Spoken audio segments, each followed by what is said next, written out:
Assalamualaikum warahmatullahi wabarakatuh.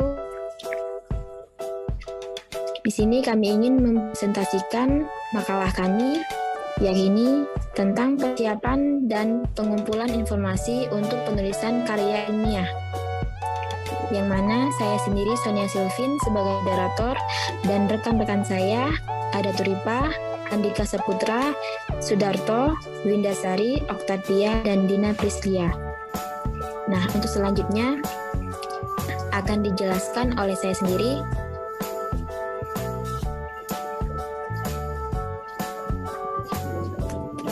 Penulisan karya ilmiah.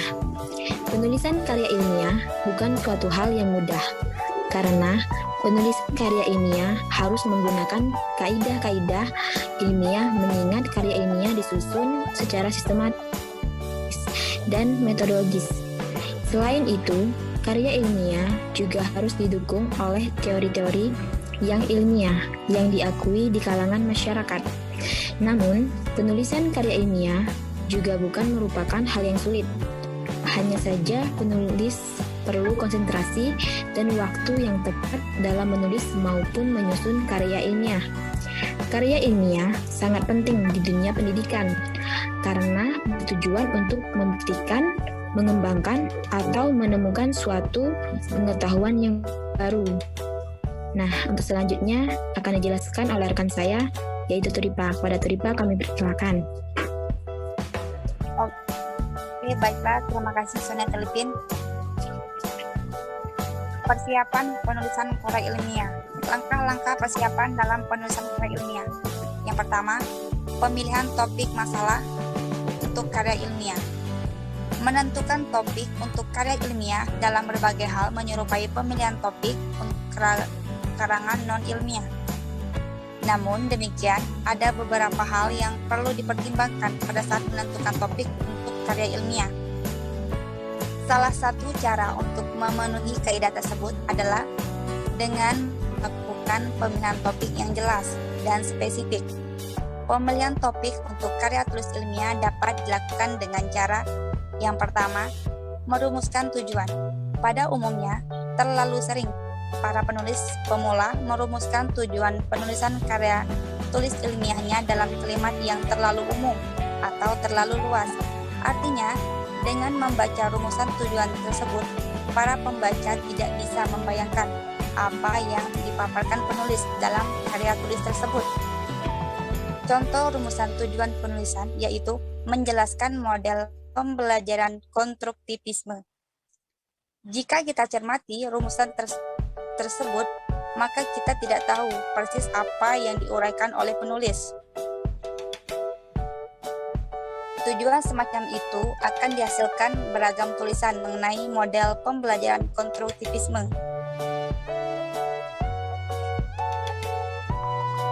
Yang kedua, menentukan topik. Langkah pertama untuk menentukan topik adalah menentukan ide-ide utama, kemudian uji dan tanya pada diri sendiri apakah memang ide-ide itu yang akan Anda tulis. Ide-ide tersebut akan dikembang dalam pikiran bawah sadar kita, hanya ide-ide tersebut mengakar dengan baik. Perlu diingat bahwa sebagai benih, ide-ide juga perlu dirangsang agar berkembang terus. 1. Menentukan topik sendiri. Tulis apapun yang ingin Anda tulis tentang topik yang Anda pilih selama 20 menit tanpa henti. Yang kedua, amati konflik yang pernah terjadi. Pada umumnya, konflik memperkaya pengalaman hidup kita. Yang ketiga, pilih topik yang ingin Anda ketahui lebih mendalam. Yang kedua, merumuskan kembali topik yang telah ditentukan. 3. Menelusuri topik.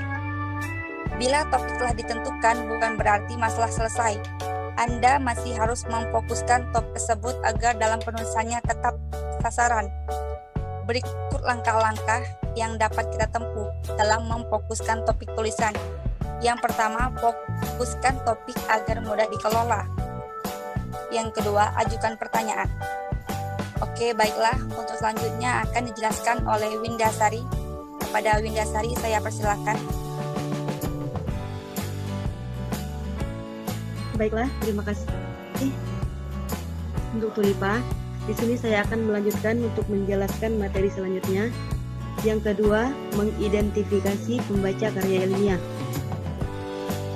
Kewajiban seorang penulis karya ilmiah adalah memuaskan kebutuhan pembacanya akan informasi, yaitu dengan cara menyampaikan pesan yang ditulisnya agar mudah dipahami oleh pembacanya. Salah satu ciri tulisan yang efektif adalah membantu pembacanya mengerti sesuatu yang diuraikan di dalamnya. Kewajiban seseorang penulis karya ilmiah sini adalah memuaskan kebutuhan pembacanya akan informasi yang diperlukan, di antaranya dengan cara menyampaikan pesan yang ditulis agar mudah dipahami oleh pembaca. Dengan kata lain, sebelum Anda mulai menulis, Anda baiknya sudah mengetahui siapa kira-kira yang akan membaca tulisan Anda. Hal ini penting karena dengan mengetahui latar belakang pengetahuan dan minat pembaca,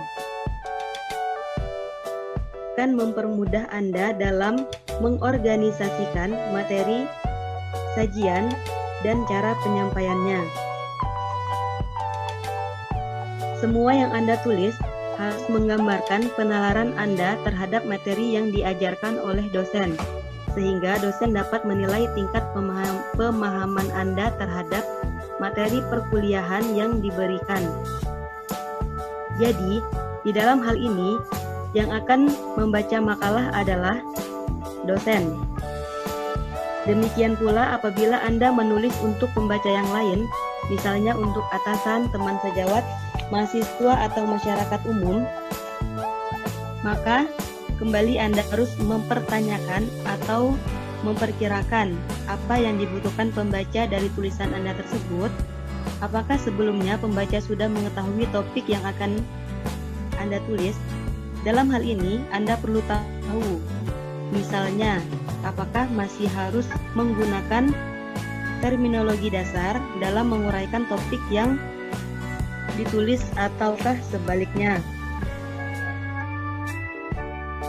Yang ketiga, menentukan cangkupan ilmiah. Menentukan adalah menentukan jenis dan jumlah informasi yang akan digunakan dalam penyajian penulisan karya ilmiah. Dalam menentukan cakupan materi sangat ditentukan oleh rumusan yang diajukan penulis dalam penelitian. Maka, materi yang semestinya Anda kemukakan tulisan adalah hal-hal baru tentang teori dan konsep motivasi yang belum mereka ketahui. Dengan demikian, cangkupan materi yang jelas dan ketetapan pengidentifikasian pembaca.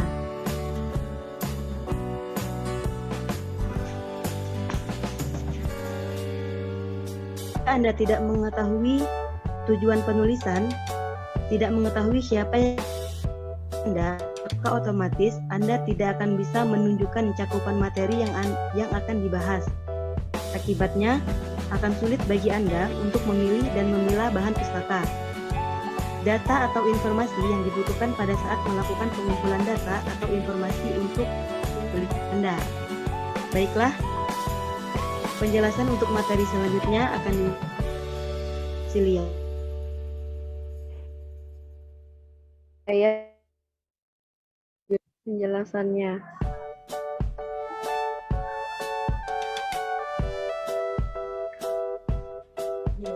Pengumpulan informasi untuk penulisan karya ilmiah. Yang pertama, pemanfaatan perpustakaan sebagai sumber data, informasi, dan bahan untuk tulisan.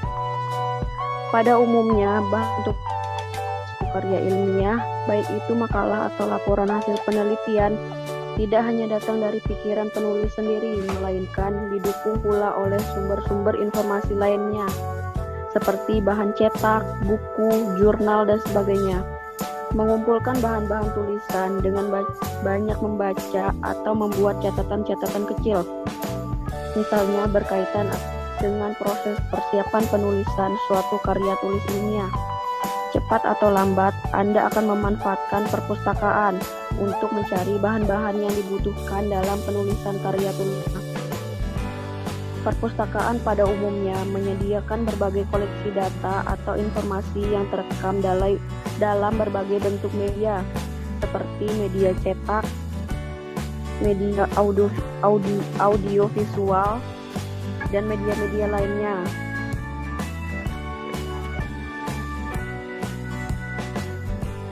A. Mencari buku secara online katalog dan card katalog. Setelah Anda melihat di bagian referensi tentang topik yang akan Anda tulis, langkah selanjutnya Anda dapat membuat daftar judul buku dan artikel yang dapat mendukung penulisan Anda. Untuk mendapatkan buku atau artikel yang dimaksud, Anda dapat mencarinya dengan melihat katalog. Sekarang ini, hampir semua di perpustakaan yang besar dapat dijumpai cara penelusuran buku dengan dua cara. Yang pertama yaitu pencarian buku dengan online katalog, biasanya menggunakan terminal komputer. Dengan terminal komputer yang ada, Anda dapat mencari buku dengan judul dan nama penulis yang jelas atau minta kepada komputer untuk mencari file-file yang berkaitan dengan topik yang sedang Anda tulis. Yang kedua, selain menggunakan komputer, Anda juga dapat menggunakan kartu katalog atau kartu katalog untuk mencari buku atau artikel yang Anda butuhkan. Kartu katalog akan memberikan informasi yang lengkap tentang semua buku yang ada di perpustakaan. Kartu katalog ini biasanya diletakkan dalam satu lemari kecil dan letaknya biasanya berdekatan dengan rak-rak buku koleksi perpustakaan. B. Memeriksa bahan-bahan perpustakaan yang telah diperoleh. Secara semua bahan pustaka Anda temukan dan kumpulkan. Langkah berikutnya ialah memeriksa bahan-bahan tersebut. Artinya Anda harus melihatnya kembali satu demi satu. Apakah buku atau artikel yang Anda kumpulkan memang memuat tulisan tentang topik yang akan Anda tulis. Hal ini penting agar Anda dapat memilih dan memilah bahan-bahan mana yang penting, mana yang kurang penting, dan mana yang tidak penting. Dengan demikian, Anda dapat mengelola waktu baca Anda dan bahan-bahan tersebut dapat Anda manfaatkan seoptimal mungkin. Adapun cara memeriksa bahan pustaka tersebut yaitu: yang pertama, atur waktu membaca Anda. Yang kedua, bacalah selektif. Yang ketiga, bacalah secara bertanggung jawab. Yang keempat, bacalah secara kritis. Baiklah, penjelasan selanjutnya akan dilanjutkan oleh Baiklah, saya akan melanjutkan penjelasan dari Dina. Yang C. Membuat catatan dari bahan-bahan pustaka. Anda dapat membuat catatan dari sumber-sumber bacaan Anda dengan berbagai cara. Misalnya, menulis pada kartu indeks, menulis di kertas lepas-lepas, memfotokopi halaman tertentu dari buku, jurnal, artikel yang diperoleh, atau mengetiknya dengan komputer, sehingga kapan saja Anda dapat memanfaatkannya. Salah satu cara terbaik dan paling sederhana dalam membuat catatan adalah selalu mengacu pada kartu indeks yang telah Anda buat. Letakkan setiap informasi yang dibutuhkan pada satu kartu indeks. Hal ini akan mempermudah Anda dalam menata berbagai informasi pada saat Anda mulai menulis dan mengait-ngaitkan informasi tersebut dalam tulisan Anda. Tujuan membuat catatan adalah meringkas dan merekam informasi yang Anda sarikan dari bahan pustaka yang Anda peroleh. Salah satu hal penting dalam membuat catatan dengan kata-kata sendiri adalah Anda harus asli si penulis buku. Yang D. Membuat ringkasan. Di samping membuat catatan, Anda pun dapat membuat ringkasan atau parafrase dari sumber bacaan yang Anda dapatkan untuk menunjang keberhasilan kegiatan menulis tulisan Anda. Anda akan membutuhkan kutipan untuk tulisan Anda, tetapi jangan terlalu banyak karena pembaca akan bingung membedakan mana buah pikiran Anda yang sesungguhnya dan mana yang bukan. Oleh sebab itu, pada saat Anda membuat catatan, Anda harus merasa bebas untuk meringkas atau mengungkapkan kembali sumber tulisan tersebut dengan kata-kata Anda sendiri. Meringkas suatu pernyataan dari sumber tulisan merupakan cara terbaik untuk memastikan bahwa Anda mengerti betul apa yang dibahas penulis dalam bukunya tersebut. Yang E. Membuat kutipan. Anda harus mengutip dengan persis dan apa adanya pernyataan dari sumber bacaan yang Anda gunakan. Jika pernyataan tersebut merupakan pandangan mendasar dari penulis, dan jika Anda ubah ke dalam bahasa Anda sendiri, akan menggaburkan arti sesungguhnya. Nah, pada saat Anda membuat kutipan, perhatikan hal-hal berikut. Yang pertama, buat kutipan dengan tepat. Hati-hati dan hindari kesalahan mengutip dalam bentuk apapun.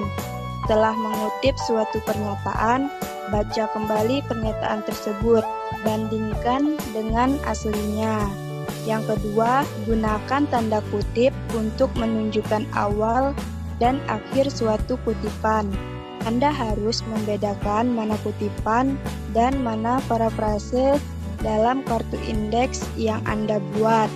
Yang ketiga, gunakan tanda titik jika Anda telah memotong kalimat pernyataan dari sumber yang Anda kutip dan hanya mengutip sebagian saja. Nah, yang terakhir, gunakan tanda kurung buka dan tutup untuk memberikan tanda bahwa Anda memberikan penjelasan terhadap pernyataan yang Anda kutip. Baiklah, selanjutnya akan dijelaskan oleh Yudarto. Baiklah, saya akan melanjutkan presentasi dari Okta. Yang kedua, melakukan wawancara untuk mendapatkan informasi. A. Menentukan orang atau narasumber. Pada saat kita menentukan topik atau tujuan penulisan, maka terlintas di benak kita orang-orang yang akan terlibat dan kompeten dalam bidangnya untuk dijadikan sebagai sumber informasi. Misalnya, kita menulis tentang pengaruh polusi, asap, kendaraan bermotor terhadap kesehatan. Maka orang-orang yang bisa kita wawancarai adalah mereka yang tahu persis akibat udara kotor terhadap kesehatan, seperti dokter. B. Persiapan wawancara. Setelah menentukan orang yang akan diwawancarai, maka selanjutnya adalah meminta kesediaan orang-orang tersebut untuk diwawancarai. Caranya dapat dilakukan dengan bertemu secara langsung ke tempat orang tersebut untuk mengutarakan maksud dan tujuan kita, ataupun secara tidak langsung seperti telepon. Kemudian, langkah selanjutnya adalah kita mempersiapkan pertanyaan-pertanyaan secara terstruktur untuk ditanyakan ke sumber untuk mendapatkan informasi yang kita butuhkan. Baiklah, selanjutnya akan dijelaskan. Baiklah, saya akan melanjutkan materi dari Sudarto. C. Pelaksanaan wawancara. Berbasis cara dalam mengikuti pedoman yang telah disusun sebelumnya. Apabila pertanyaan yang terstruktur, maka wawancara tinggal mengikuti daftar tersebut. Dalam pelaksanaan wawancara, jangan lupa untuk mencatat ataupun merekam suara agar informasi atau data yang disampaikan oleh narasumber tidak lupa. Apabila jawaban diberikan masih belum lengkap, tanyakan lagi, dan apabila wawancara selain, maka buatlah catatan sesegera mungkin agar tidak terlupakan. Yang kedua, pengelolaan data hasil wawancara. Data atau informasi yang telah dikumpulkan melalui wawancara diolah menjadi informasi yang dapat menunjang proyek penulisan karya ilmiah. Setelah dicatat dan dikategorikan berdasarkan sifat permasalahannya, serta transkrip wawancara dideskripsikan, selanjutnya dianalisis dan ditelak sehingga memperoleh kesimpulan.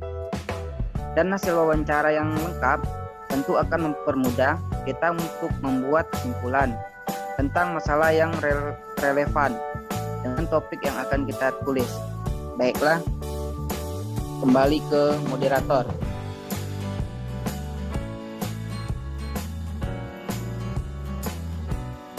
Baiklah, penjelasan dari Saudara Andika menutup presentasi kami pada hari ini. Jika ada pertanyaan, kami persilakan. Dan jika tidak ada pertanyaan, kami akhiri. Wassalamualaikum warahmatullahi wabarakatuh.